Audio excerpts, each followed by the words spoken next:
So I want to talk about Star Wars. I'm gonna put my paws together and pray you're not serious. Yes, Gigi, I know. I'm pretty sure I have in fact lost my mind.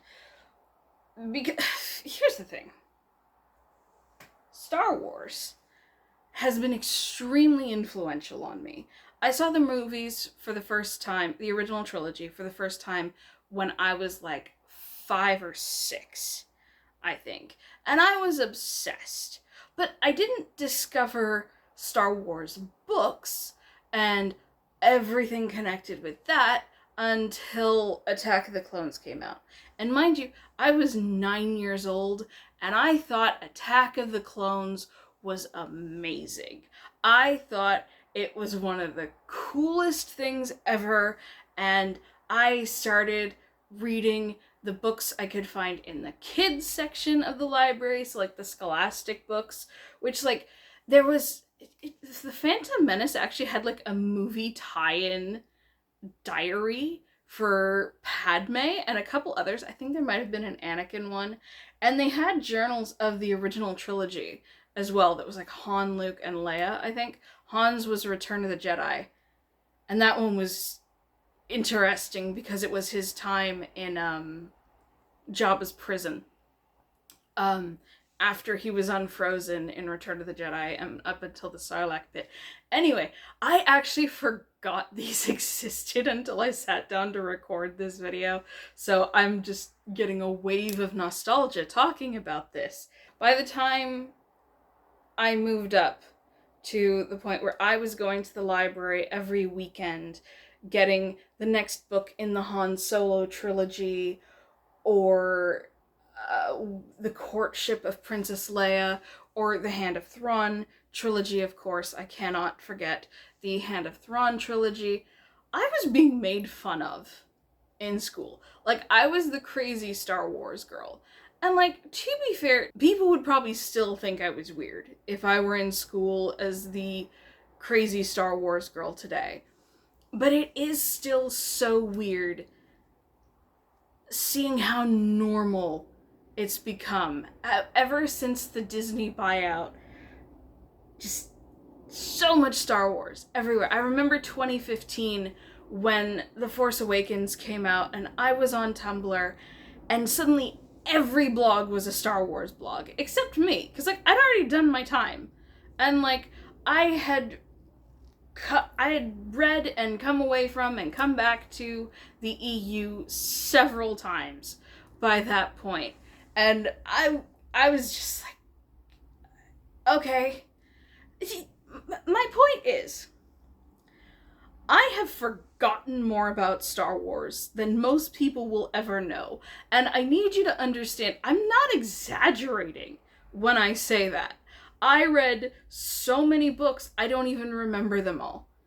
I can still tell you in pretty specific detail why I think A.C. Crispin's Han Solo trilogy is so much better than the Solo movie, and the background from that trilogy was so much better, complete with giving him a history with Wookiees, so that by the time he met Chewbacca, there was a reason for him to save Chewie's life, also making saving Chewie's life a specific action because he could not just stand by and not just kind of stumbling into it. You know that line in Rogue One where Andor says, "Suddenly the rebellion is real for you.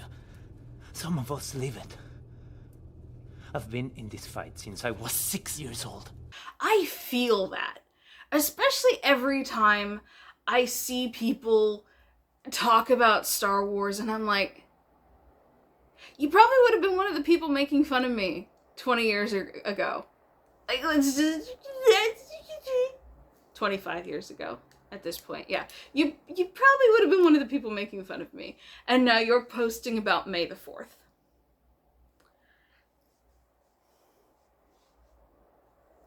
The sad thing is that for all the influence Star Wars has had on me, and for it being such a big part of my life, two things. One is I feel like talking about it, especially on YouTube, I'm stepping into a toxic swamp.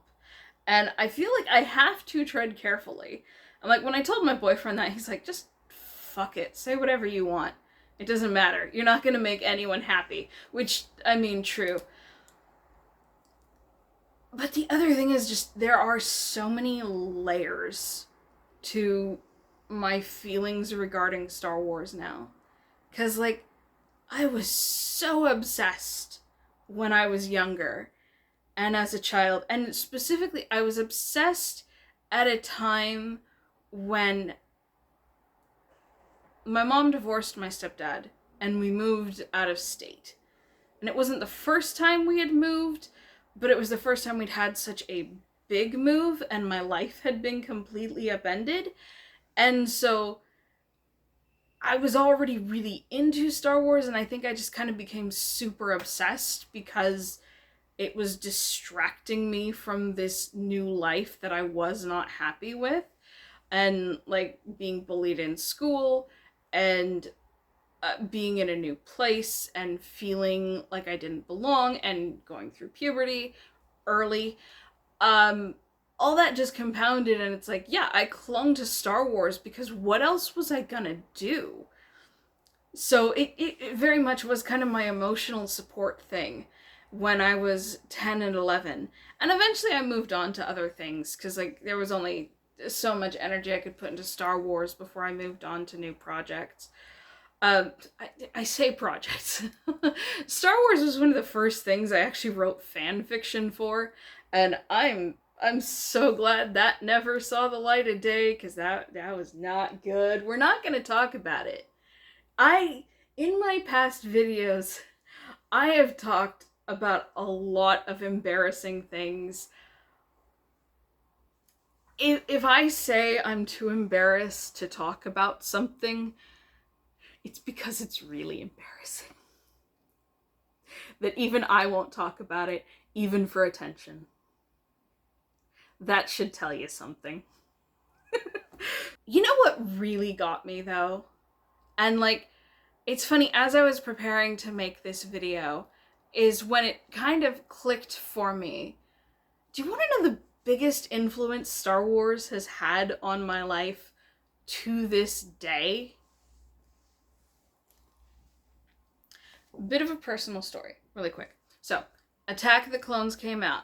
I thought it was the coolest thing ever. Again, 9 years old. And then my mother decided we were going on a camping trip. Terrible idea. Terrible idea. We had never been camping.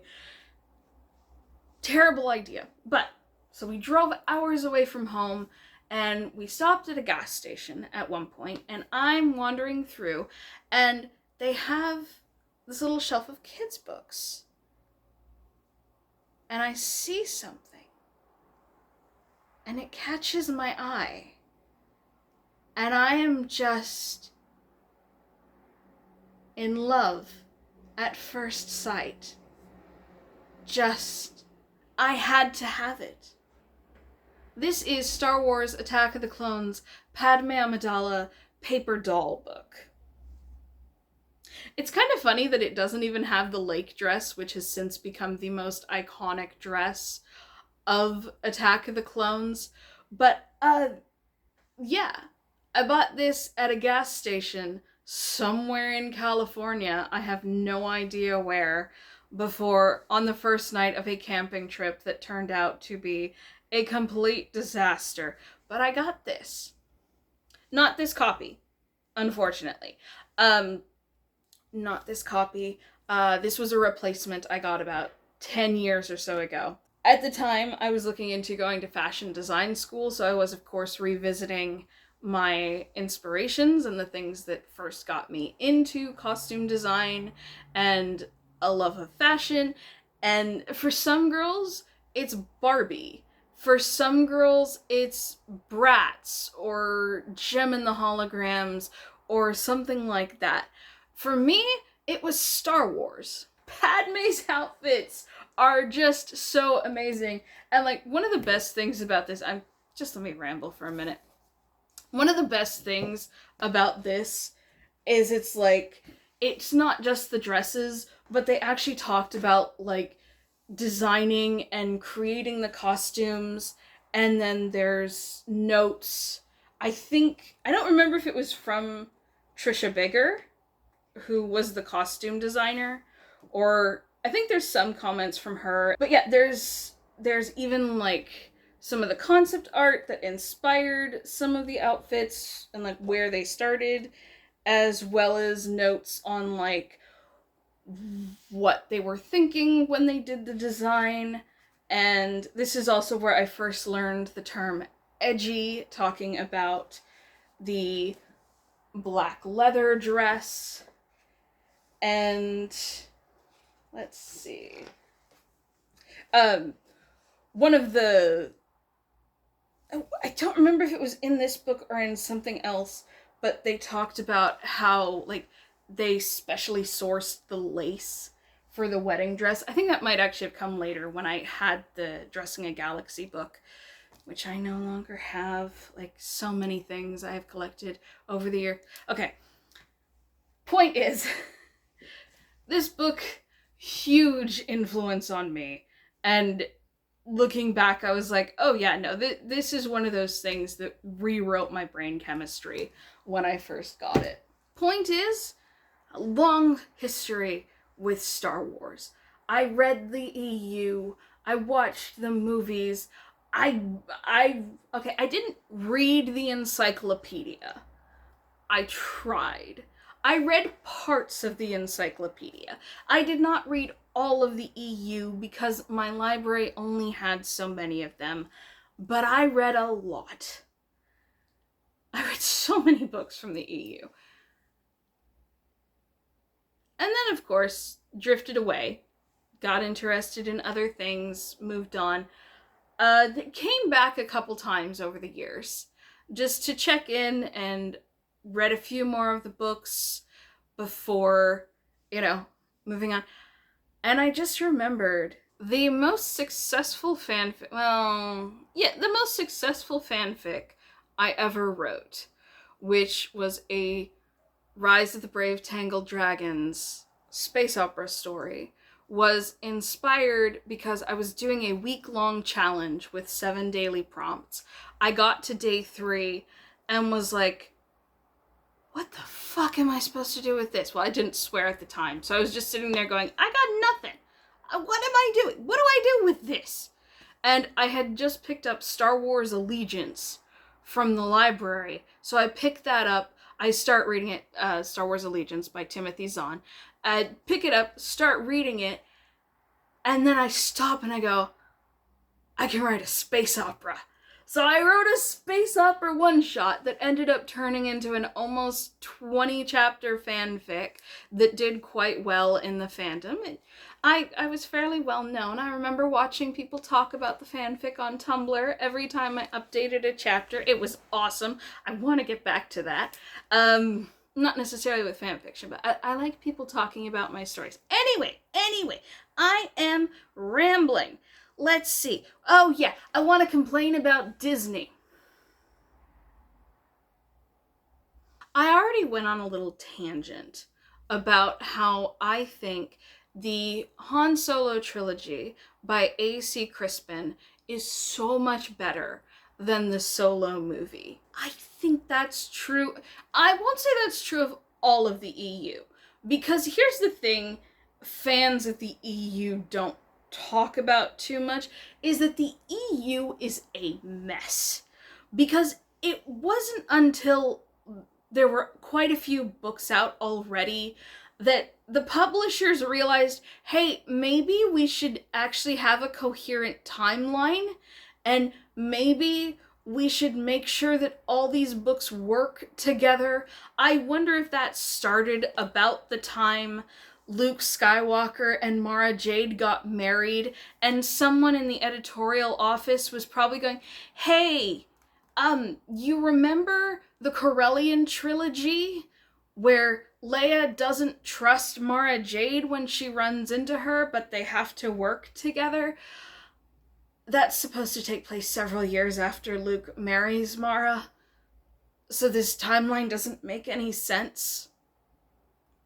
I wonder if that was what made them one of the things that made them realize we should probably make this cohesive. The EU was a mess. But the EU was my mess. And see, that's...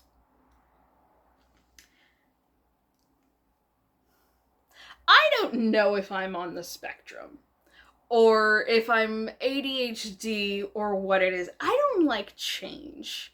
Especially, I don't like things changing when I am emotionally attached to them, like I am to Star Wars. Now, by the time The Force Awakens came out, I was somewhat detached from the EU. I hadn't read it in a few years. I got excited along with everyone else at the idea of Disney doing a new trilogy. I was on board. And I was okay with them doing something different from the books, because I'm like, hey, cool story. That's all I wanted. I just wanted a cool story.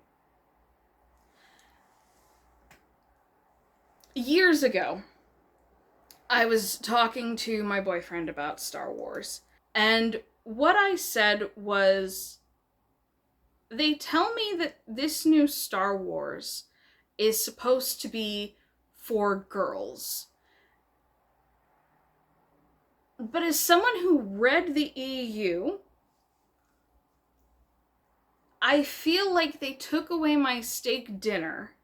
They gave me gruel and told me it was made for me specifically, so I should like it. Now here's the thing. When I was in the EU, I had no idea what fandom was. I had one friend who knew even more about Star Wars than I did, and was just as nerdy about it. Because I was never a part of the fandom, I can't really speak to how much sexism there may have been in Star Wars fandom spaces at the time. I don't know, and I'm not gonna comment on that because I don't have any experience with it. I know there were women in the fandom. I know there were women writing fan fiction. I know there were women who were involved in this stuff. There were female writers, not a lot of them in the EU, but there were some. They would have been so much smarter to hire a female author for The Courtship of Princess Leia, because, what was it, like David Wolf, I think his name is, Wolfstein, the guy who wrote The Courtship of Princess Leia, was trying to write a sci-fi romance, and you can tell he was not a sci-fi romance author. I'm sorry. Yes, you can tell when you read it, especially if you actually know romance. Anyway, point is, I know there were women in these spaces. I do not know what their experience was like, so I'm not going to comment on that. If there are women my age who felt like Star Wars was inaccessible to them, I don't get it, because I never had trouble accessing it. I never had trouble getting into it, but I also admit that I'm weird. So I believe it is, if you tell me you felt it was inaccessible for you, I will believe you, that was your experience. However, because I was reading the books, guys, who do you think my favorite character is? Take a wild guess. Who is my favorite Star Wars character? Take a guess. 3, 2, 1. Mara Jade. Mara Jade is hands down my favorite Star Wars character. And Disney will not touch her. And no one understands why. I've seen Star Wars writers say Timothy Zahn, who created Mara Jade, and others have all been like, yeah, I put forth an idea and Disney said no. They won't touch Mara Jade, and I don't get why. Now, I will say, I saw someone on Twitter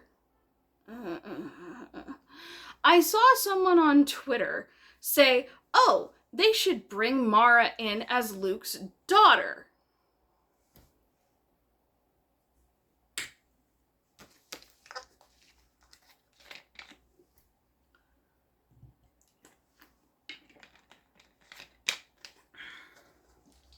I feel like I should wash my mouth out with that water and spit it out. Just from saying those words. My opinion, okay? This whole video is my opinion and just how I see things. I do not understand how you can say you are a fan of the Mara Jade character, but be okay with the idea of Disney turning Luke Skywalker's wife into his daughter. 1, that's just fucking weird. 2, even if it is an alternative universe, still fucking weird. But 3, Mara Jade is not just red hair and force powers.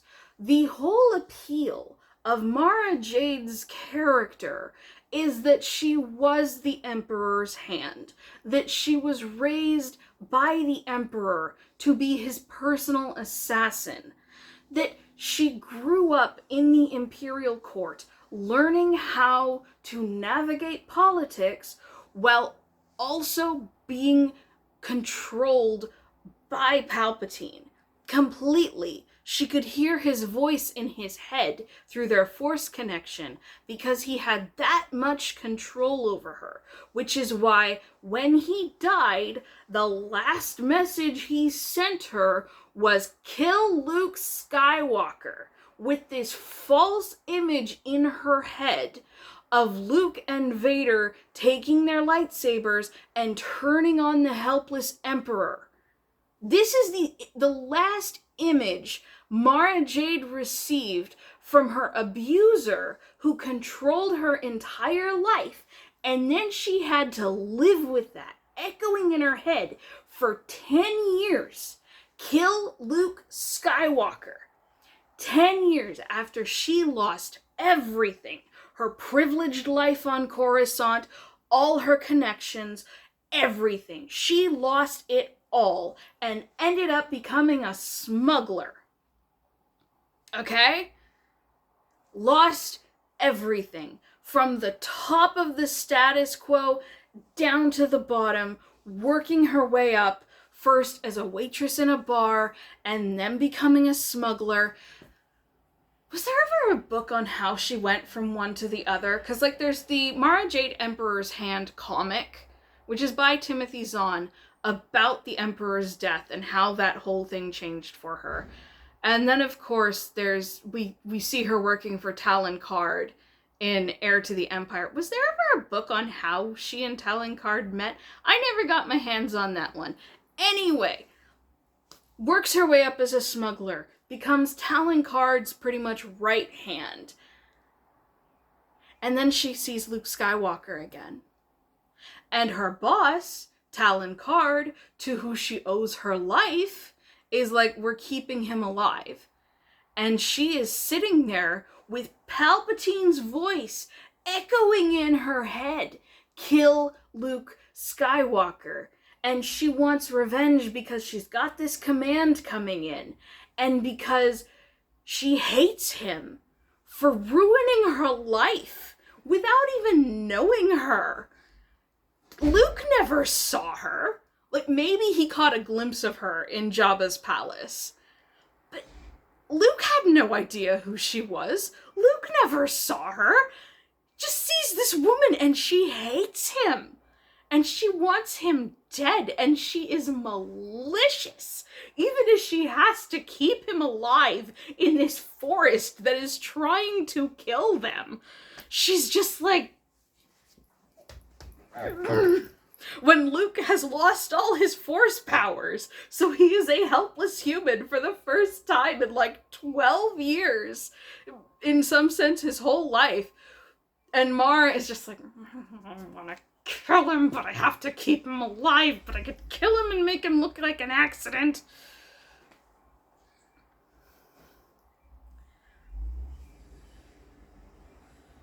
And she has to overcome that. Mara Jade's redemption arc is one of the best in Star Wars. I would say it's better than Vader's because there's no blood connection between Mara and Luke. It's the result of Luke's innate goodness and Mara having to realize that one, Palpatine lied to her, and two, Luke isn't who she thought he was. It also helps that she kills a clone of Luke that the Emperor made, which shuts up that voice in her head. And so she's able to actually live her life freely for the first time. That is why Mara being the Emperor's hand is so important to her story. If you take that away, if you change that, she's not Mara Jade anymore. Like, you could change the story a little. You could tweak a few things to make it fit a different canon. But if you take away that fundamental aspect of her character, that's not Mara Jade anymore. And quite frankly, I don't want it. And that's why it's like, every time I see people be like, why won't Disney do anything with Mara Jade? Why won't they give us Mara Jade? I'm like, do I want Mara Jade? Yes, I love her. She is one of my 3 most important characters to me. The 3 female characters who matter most to me are Mara Jade, Mary Jane Watson, and Yennefer of Vengerberg. Do you know how many of those have already been ruined in adaptations? Netflix. We're not talking about it. We're not talking about what Netflix did to Yennefer of Vengerberg. Mary Jane Watson? No one has adapted Mary Jane Watson correctly. Marvel can't even write Mary Jane Watson correctly. Do not get me started on Kirsten Dunst. Do not get me started on Zendaya. Really not talking about... To be clear, I like Zendaya in the Disney Star Wars... Not Disney Star Wars. I like Zendaya and Tom Holland as Peter and MJ. I like that. But she's not Mary Jane. No one gets Mary Jane right. Marvel does not even know who Mary Jane is anymore. After those 2, do you think I want Disney to touch Mara Jade? The answer is no. I do not trust Disney with Mara Jade, but I still think it's kind of weird that they won't touch her. That is very odd to me. And also, again, if you say you're a fan of Mara Jade, but you think you could turn her into Luke's... You're not a fan of Mara Jade. Just don't even start with me. But here's the thing. Mara Jade is kind of the name people always bring up when it's like, there were female characters in Star Wars before Disney. And that's why it's so weird to me when it's like, Star Wars is for girls now. There are female characters. And it's like...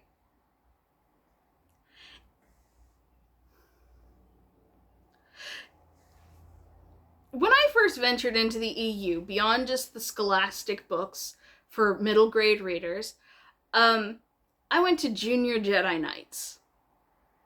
No, not Junior. Young Jedi Knights. Sorry, I never actually read Junior Jedi Knights. But I know Junior Jedi Knights had Tahiri, who was also a strong female character. A human girl raised by Tusken Raiders who believes that shoes were invented by the Sith to be torture devices. I don't think she's wrong. But Young Jedi Knights, which was the story of Jaina and Jacen Solo, who were the twins of Luke and... Sorry, not Luke. The twins of Han and Leia. And when they first go to Luke's Jedi Academy. And Jaina is a pretty awesome pilot in her own right. She is very much Han Solo's daughter. Her brother Jacen is the soft one, essentially. He loves animals. He has this whole menagerie that he grows in his dorm room.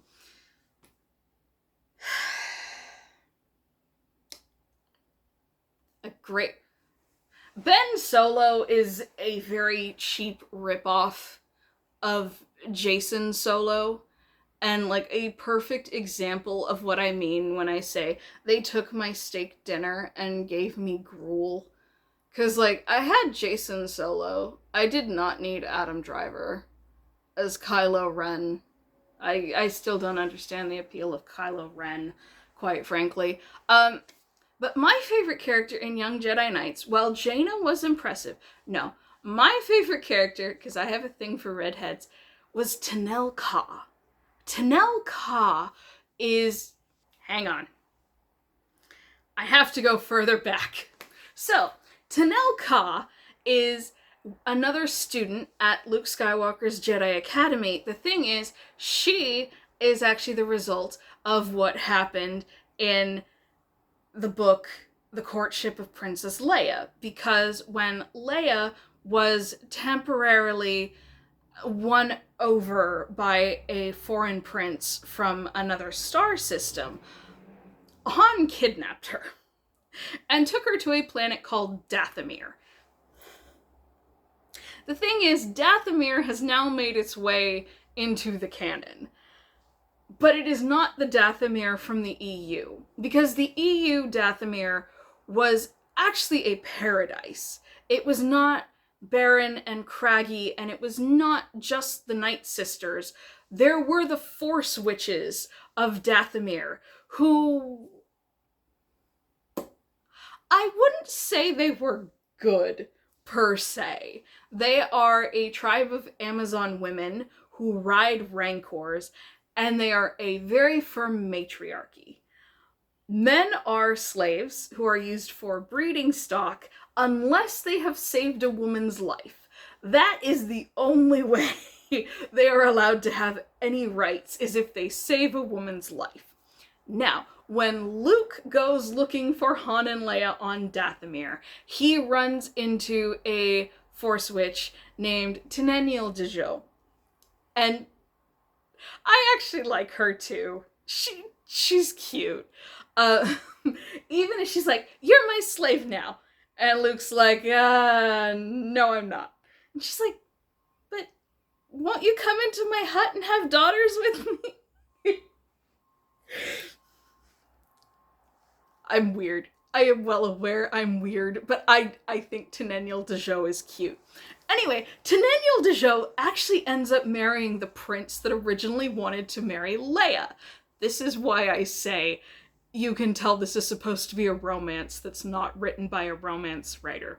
Anyway, Teneniel Dejo goes off and marries Prince Isolde, and they have a daughter who is Tenel Ka, and when she's old enough, she sends him to Luke for Force training, for Jedi training, and I love her. I love Tenel Ka because, one, she doesn't tell her friends that she is princess of another matriarchal culture, actually, in the Hapen cluster. The Queen Mother there is a crazy piece of work who is awful every time you see her, but just got so much worse in the new Jedi Order. Anyway... Do you see what I mean when I say I know my stuff when it comes to this?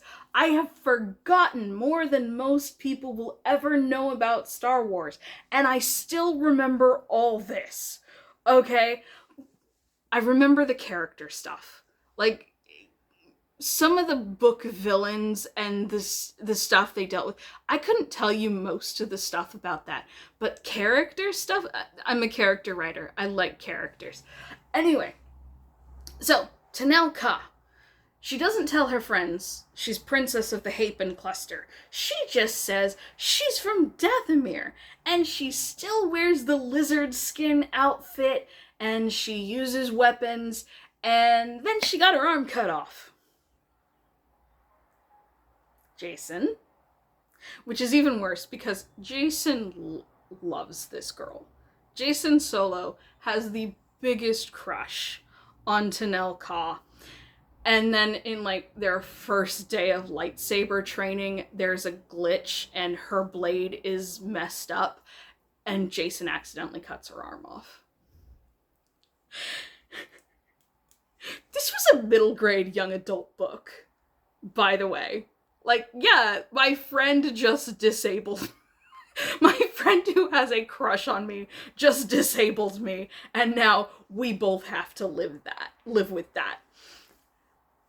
Does Tanel Ka let that stop her? No, of course not. No, she learns to fight one-handed. She learns how to braid her hair one-handed. Actually, Anakin Solo was the one who figured out that she could do that and was like, hey, I recorded this video. I figured out a way you can braid your hair with one hand. See, it's like this. And the book where she lost her arm ends with her watching that video and being like, okay, I'm gonna do this. Do not ask me to try and braid my hair one-handed. It's not gonna happen. I can't do that. Tanel Ka is my second favorite character in Star Wars. I love her. She is also a redhead, obviously. Like I said, I have a thing for redheads. And it's like, these are not the only women in Star Wars who are extremely impressive. Again, this video is all my opinion, and this is just how I feel about things. But like, compared to someone like Tanel Ka, or Jaina Solo, or Mara Jade, Rey is so boring. I do not get anything from Rey. I just don't. And it's like, I watched The Force Awakens and I was on board. Because as a lot of people who are critical of the Disney Star Wars movies have said, The Force Awakens, does it copy A New Hope too much? Yes. But if the following movies had been, do I dare say good? Because I know there are people who say The Last Jedi is good. Again, disclaimer, this is my opinion, this is my video, this is my channel, this is how I see the world. The Last Jedi is not good as a Star Wars movie. The Last Jedi on its own might not be bad, but as a Star Wars movie, I do not like it. I disliked it so much, I still have not seen Rise of Skywalker. And it's so funny thinking back to 9, 10-year-old me. Do you mind? Please. This isn't garbage day. There aren't supposed to be large trucks in the parking lot.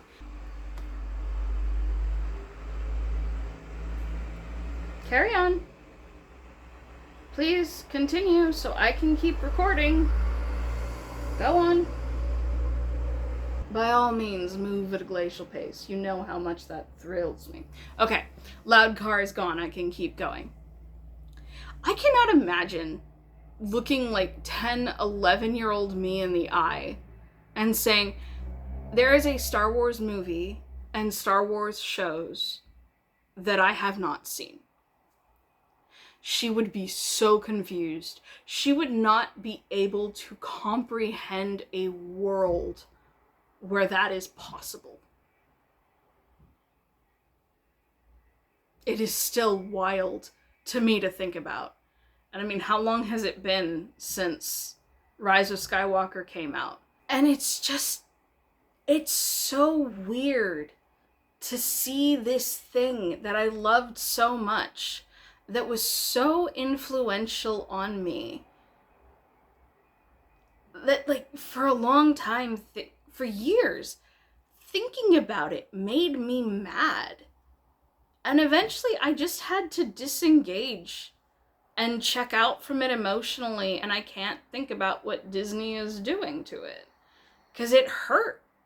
And it made me mad, like I said. And I realized that was not healthy for me, so I stepped back and I stopped interacting with Star Wars. And then one day, my now boyfriend, we were friends at the time, and then I got a text. Song. Baby Yoda. And I'm like, what? Baby Yoda. you have to see this. And I'm like, make it make sense, dude. I'm still confused. And I don't think it was until a couple days later that I actually saw Baby Yoda. And I'm like, no, wait. This is the cutest thing ever. What am I looking at? And then, in February of 2020, I got sick. In February of 2020. Take a wild guess. I was sick for like a month, at least.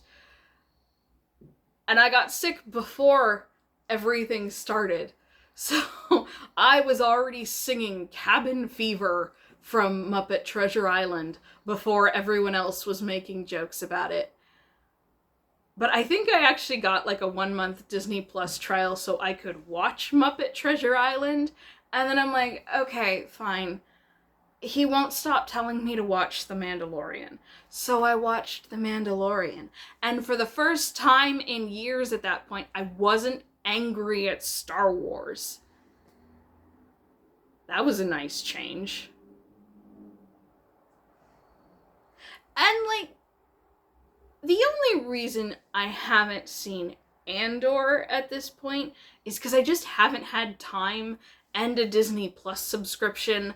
The stars have not yet aligned for me to actually sit down and watch that, because that's something I think I'm going to have to actually sit down and focus on to watch it. I think I've watched like the first 2 episodes, but haven't watched the rest yet. So I want to watch Andor. Kind of want to watch Ahsoka. I don't know what to think about The Acolyte. Haven't watched that either. Still have not seen Rise of Skywalker. Have no intention of doing so. I like to pretend the sequels don't exist. And I think Disney is starting to see it the same way. And here's the thing, like, if you like the sequel trilogy, if that works for you, okay, it doesn't work for me. And going back to, like I said, they took away my steak dinner, gave me gruel, and said that because it was made for me, because Star Wars is for women now, I was supposed to like it. But I still feel ripped off. Like, it's easy to just say Mara Jade. Because, one, her name literally means bitter and jaded. Like, Timothy Zahn did that on purpose. He chose the name Mara Jade to specifically mean bitter and jaded. This was not an accident. He's talked about it in interviews. It's very easy to say Mara Jade when I talk about what Disney took from me. Because when I get down to it, if I let myself get carried away with the emotions of it, I too am bitter and jaded when it comes to Star Wars. And even The Mandalorian, which started so perfectly, The Mandalorian Season 1 is so good. I love it so much. The second season, you know what? Here's what I think. I think The Mandalorian started as a pet project, essentially, and so they were allowed to do whatever they wanted. And by the time the second season came around, and Disney realized this was kind of the most successful Star Wars thing that they had, there was more interference, where it was like, hey, make it bigger, include more established characters, include this and that. And so they did, and we got Bo-Katan, and we got Luke Skywalker, and we got all of this.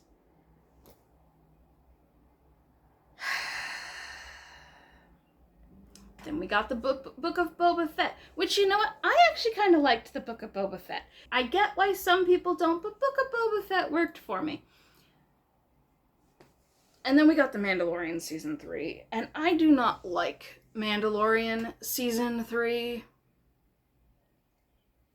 I really don't like Mandalorian Season 3.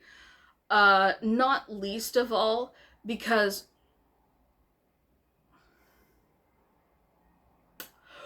what do you mean Din Djarin is like the most Mandalorian to ever Mandalorian, but he doesn't get to keep the Darksaber? But Bo-Katan becomes Mandalore? Like, there is a Tumblr post that I think came out sometime around the second season, where it is literally the Mandalorians as a people looking at Din Djarin and going, he has the Darksaber. He is the Mandalore. No, wait, I only have it because I was saving the foundling in my care. He regards the foundling as his own child. Praise be the Mandalore. No, wait, I did this, and I only did it because of this. And they're like, he is the most Mandalorian of us all. I'll see if I can include a screenshot here. I think I have it somewhere. But it's like, especially when you see it put down like that, it's like, how can you tell me Din was not being set up to become the Mandalore? That's why season 3 feels so weird, with Bo-Katan taking the Darksaber, and like it feels so nepotistic. I don't know if that's a word, but it's like, it feels like she got it because of nepotism. Because what has Bo-Katan done to earn it? Like, Din Djarin's entire story felt like he was being set up to become the Mandalore. Yeah, I'm so confused. And I don't like Bo-Katan. I don't. Again, I don't dislike strong female characters, because Mara Jade, Teneniel Dejou, Jaina Solo, Tenel Ka. These are just the ones I remember off the top of my head. There are so many more. Point is, like, there were so many women in Star Wars. And you give me Rey. What am I supposed to do with Rey compared to Tenel Ka? Even compared to Jaina Solo, who's like the most direct comparison. Actually, Rey and Jaina Solo do kind of have a lot in common. Oh, another thing before I go. We need to talk about another way Disney has screwed up Star Wars, okay? And this is not about well, it's kind of about characters. One thing I noticed, even with The Force Awakens, is there is so much that doesn't make sense. Like, when the star thingy, I don't even remember what the planet destroyer planet is called, destroys 5 planets, I thought it was Coruscant. I'm pretty sure there are still people who think that it was Coruscant. And unless you read at least the novelization, but you probably also have to read, like, the 4 other tie-in books that were connected to The Force Awakens, you don't know who the woman on the balcony is watching the planets be destroyed. That's Leia's assistant, who we never saw in the movie. We never saw her talk to Leia in the movie. No, the reason the EU worked, and the reason even Star Wars having tie-in books as far back as the prequel trilogy had tie-in books. But the thing is, you could watch the prequel trilogy and understand everything without having to read those tie-in books. And I feel like this is one of the biggest mistakes Disney Star Wars has made. Regardless of how I feel about Rey and The Last Jedi and all the stuff like that, the biggest mistake Disney Star Wars has made was making things too enmeshed. Like, the MCU kind of has this same problem where it's like you bring in a character that fans of the expanded source material will know. It's Ahsoka from Clone Wars.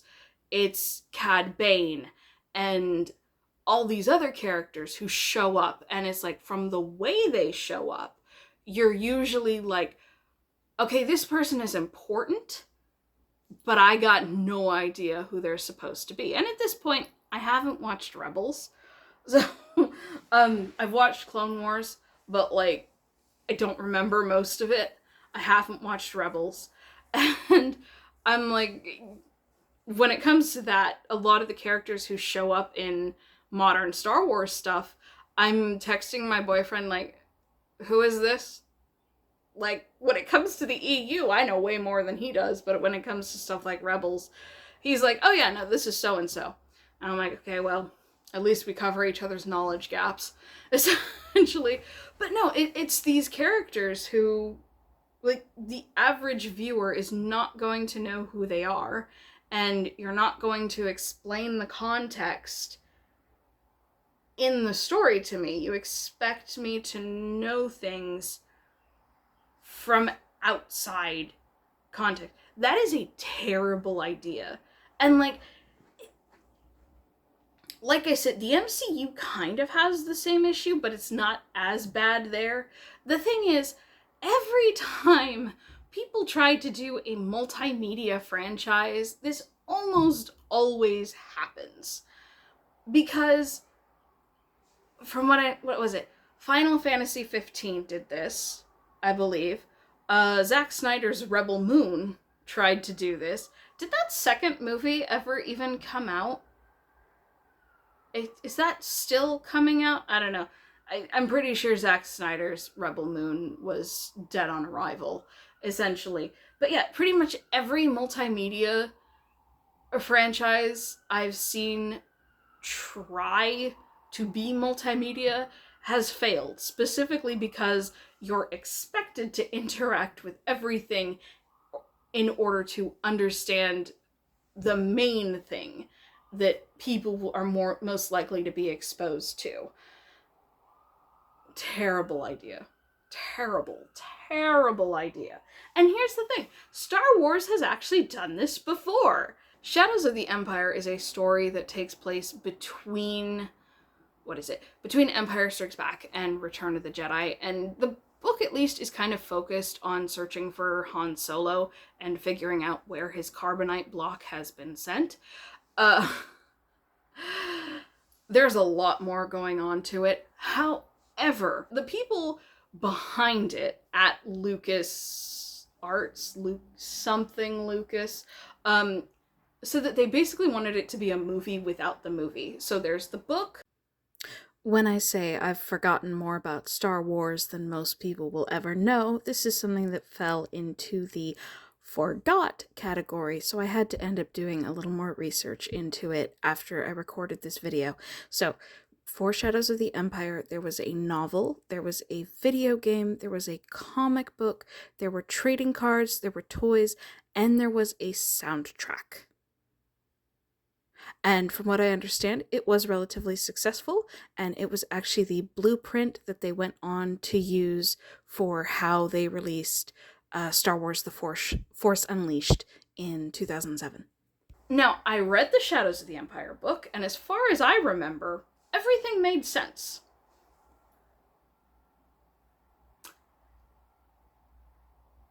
I just remembered that I listened to the audiobook, and the problem with all the Star Wars audiobooks is that they were abridged. So it occurs to me as I'm saying this that the audiobook may have just cut out anything that wasn't answered without the game.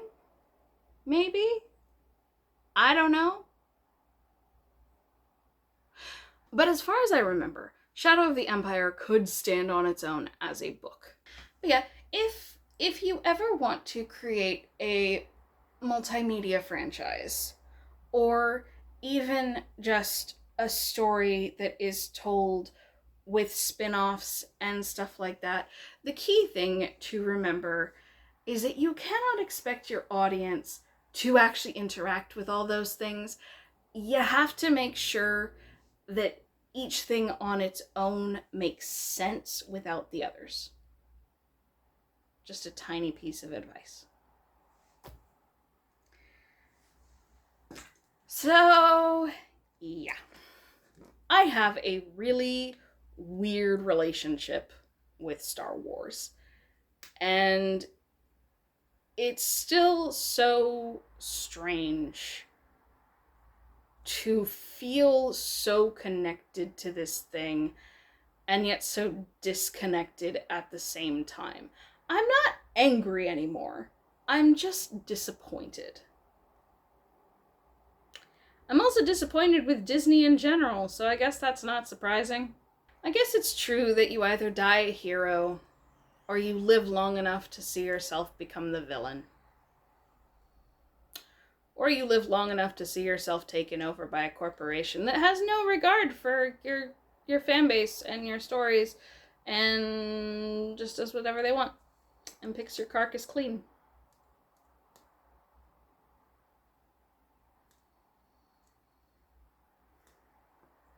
And look, if you like Disney Star Wars, more power to you. We probably just have different tastes, and most likely we have very different perspectives on Star Wars, because as I've made very clear in this video, my perspective on Star Wars is that I liked what I had. And I still think what I had was better than what they're trying to give me now. Although again, I've heard Andor is really good. I did really like Rogue One. There's stuff about the Disney Star Wars that I do like. It's still really weird to see some of the same people who would have bullied me in middle school now posting about May the 4th, though. Before I go, I just also want to add this. Kathleen Kennedy saying that they didn't have any guides and they didn't have a well of source material to pull from the way the MCU did with Marvel.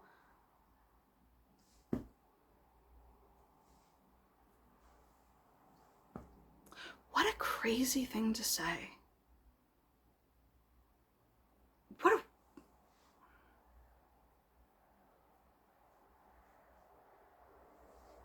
Do you want to know the moment that healed my relationship with Star Wars, though? Because I've been doing this video and thinking about, like, I'm still kind of salty.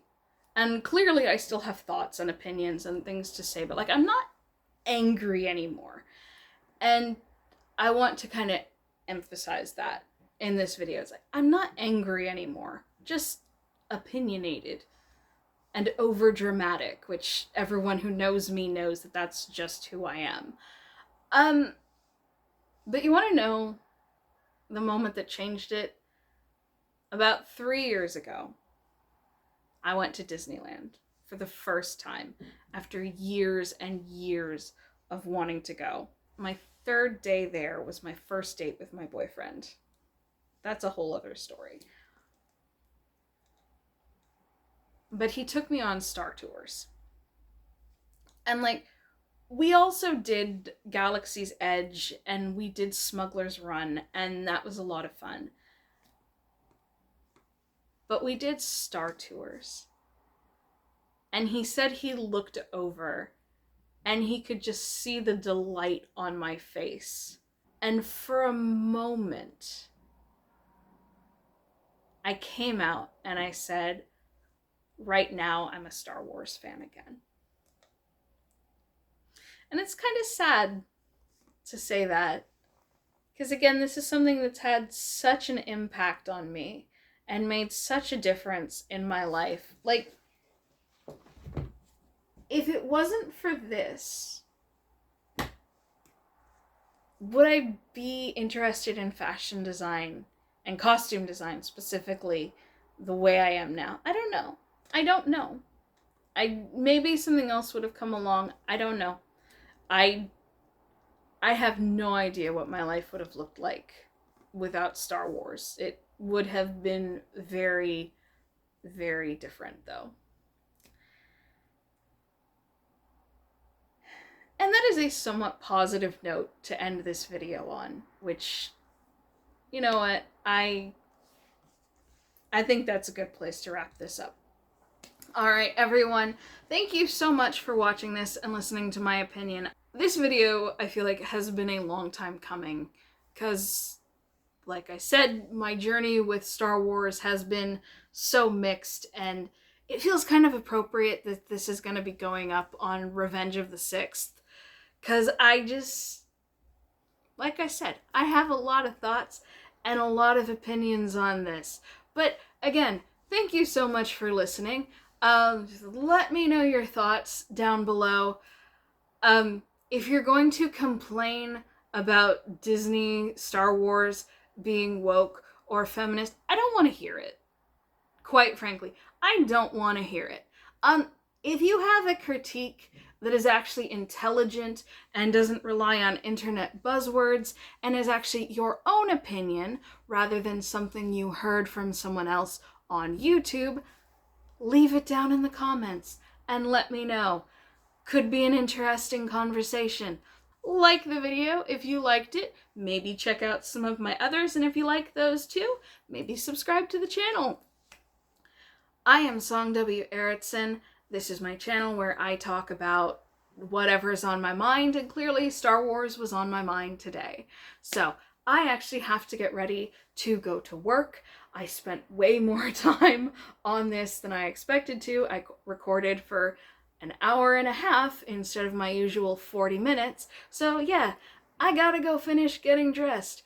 Until next time, stay safe, take care, and I hope to see you again soon. Bye-bye!